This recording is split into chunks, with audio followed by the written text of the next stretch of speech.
Muy bien, pues esta segunda comunicación la presentan Froján, Pascual, Moreno y Ruiz, de la Universidad Autónoma de Madrid, y lleva como título La relación terapéutica desde el punto de vista conductista. Sin más. Bien, muchas gracias. Yo no soy Froján, Pascual, Moreno y Ruiz, soy María Jesús Froján, nada más, aunque la firmamos las 4 personas, solo he venido yo a presentarla.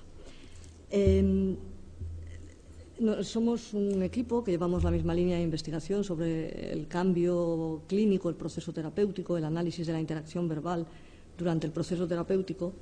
Y la verdad es que antes de decidirnos a exponer algo tan aplicado en un congreso de análisis experimental de la conducta, nos lo pensamos bastante.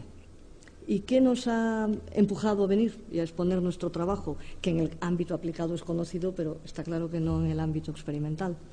Pues nos ha impulsado el deseo de mostrar a los analistas experimentales que existe en el campo aplicado análisis de la conducta que no es exclusivo de las terapias contextuales.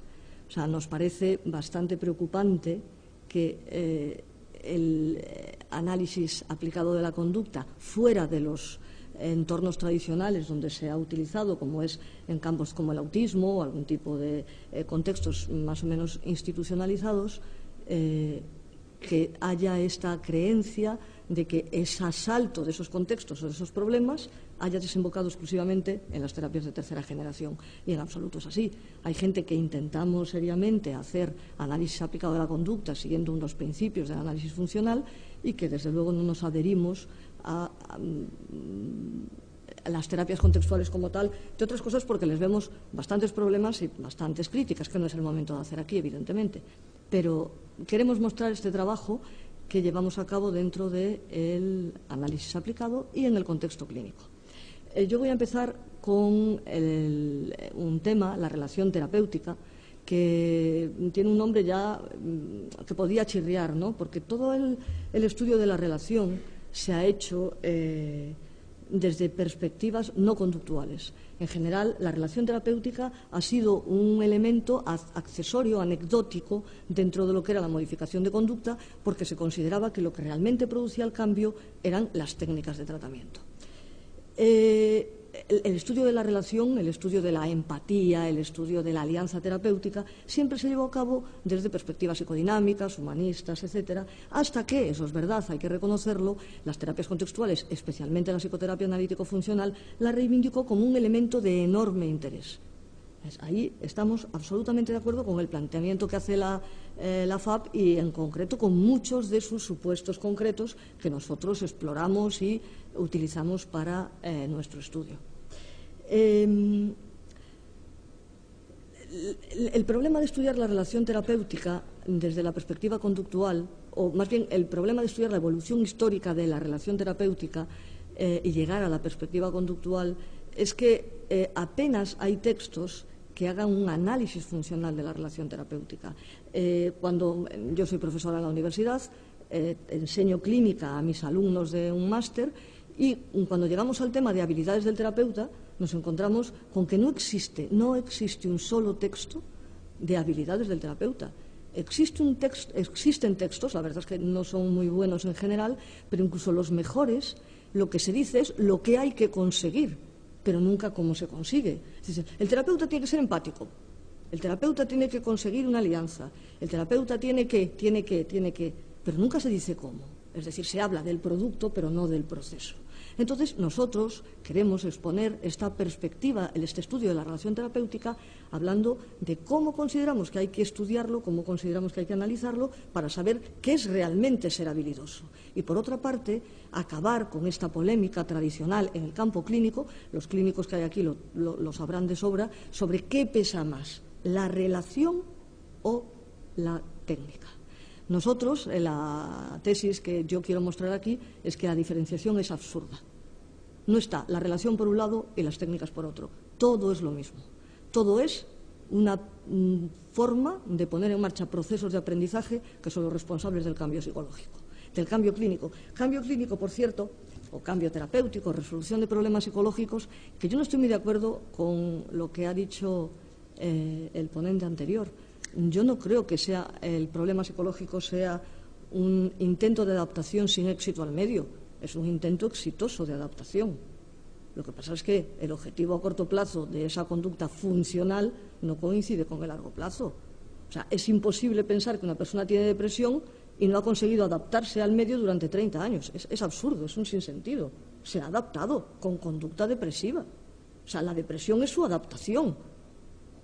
Esto es así. O sea, el problema psicológico es una forma de adaptación que choca a lo mejor con lo que quiere el contexto de esa persona o con los objetivos a largo plazo de esa persona. Pero cuando yo me siento mal y me quedo en la cama, mi conducta es adaptativa 100%, depresiva pero adaptativa. Entonces, bueno, la relación terapéutica, yo tengo la costumbre de irme por las ramas, así que creo que me vas a sacar el cartelito, porque garanticé que no, pero no. Bien. Os decía que consideramos que la relación terapéutica es algo importantísimo para estudiar porque no se puede separar de lo que es el propio proceso clínico. La relación, y esto ya os digo que va a ser el final, pero lo quiero poner al principio para que veáis a dónde voy. La relación no existe al margen de la interacción, algo que decía antes Julio. O sea, cuando hablaba de la interacción, no es que la pareja se conducta, sino que es una interacción, ¿no? La relación de pareja. Bueno, pues la relación terapéutica no es el objeto de estudio.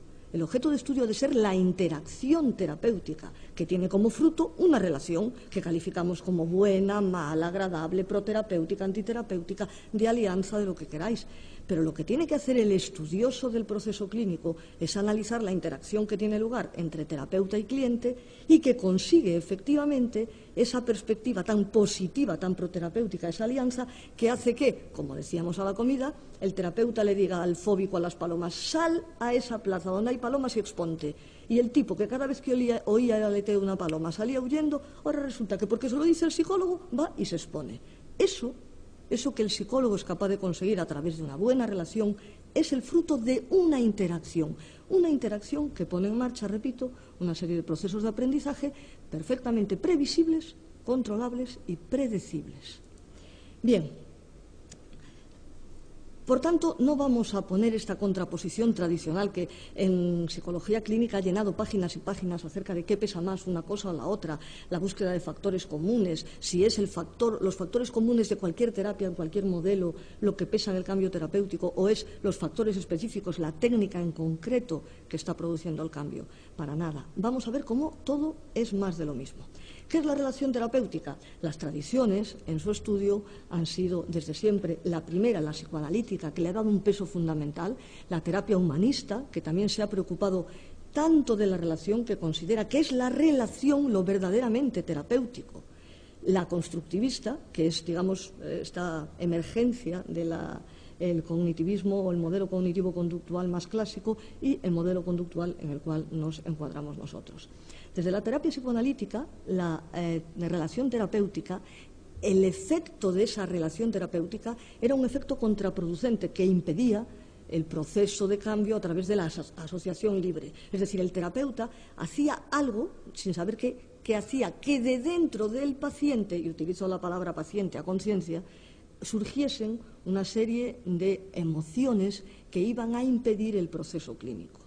Al cabo de los años, el concepto de transferencia se asoció al de contratransferencia, porque resulta que ya no solo era el terapeuta el que hacía emerger estos procesos internos en el paciente, sino que el paciente también provocaba en el terapeuta una serie de procesos, todos ellos antiterapéuticos. Es decir, transferencia y contratransferencia eran productos que había que combatir, que resultaban nefastos para el cambio terapéutico.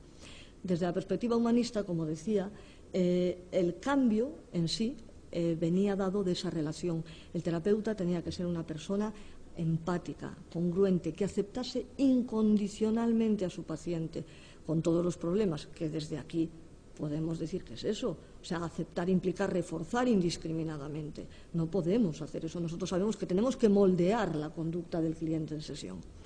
Desde la perspectiva constructivista, una buena relación era un prerequisito para el cambio. Si no se construía un mundo común, con unos valores comunes entre terapeuta y cliente, no había posibilidad de cambio posible. Tenían que hacer ese mundo basado en unos esquemas que acordaban entre ambos.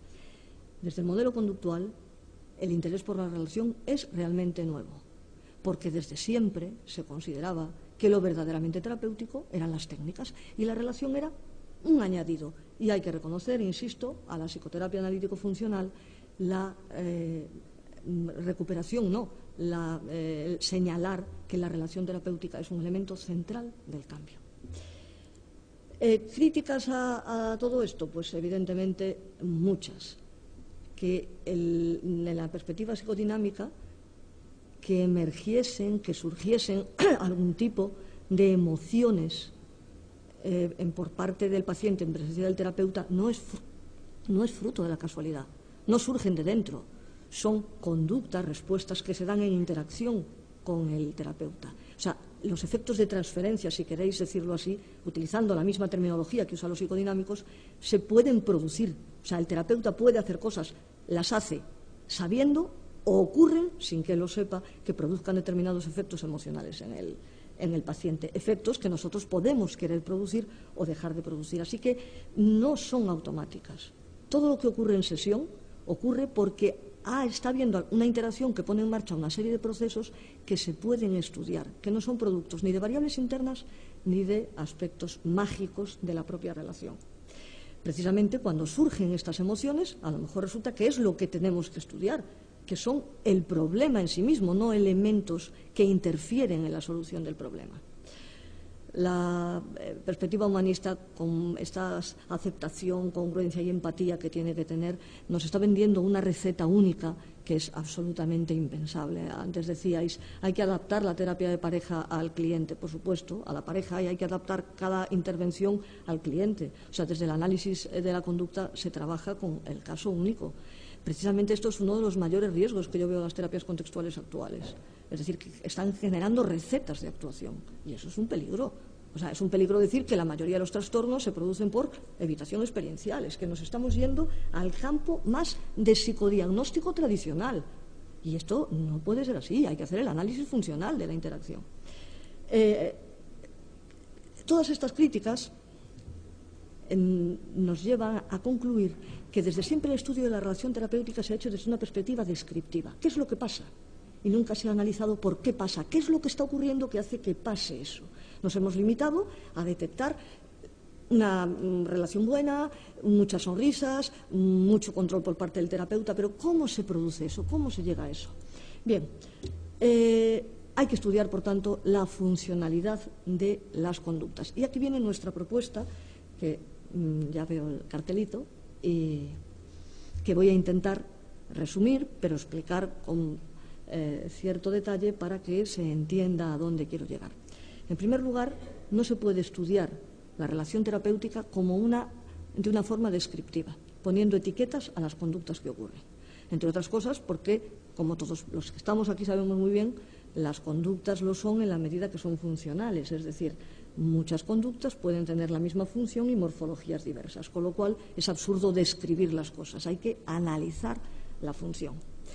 La relación terapéutica acaba configurando un contexto de cambio, un contexto en el cual la interacción puede producir estos procesos de moldeamiento, reforzamiento, castigo, extinción, evocación de emociones, lo que queramos, que puede ser terapéutico en sí mismo.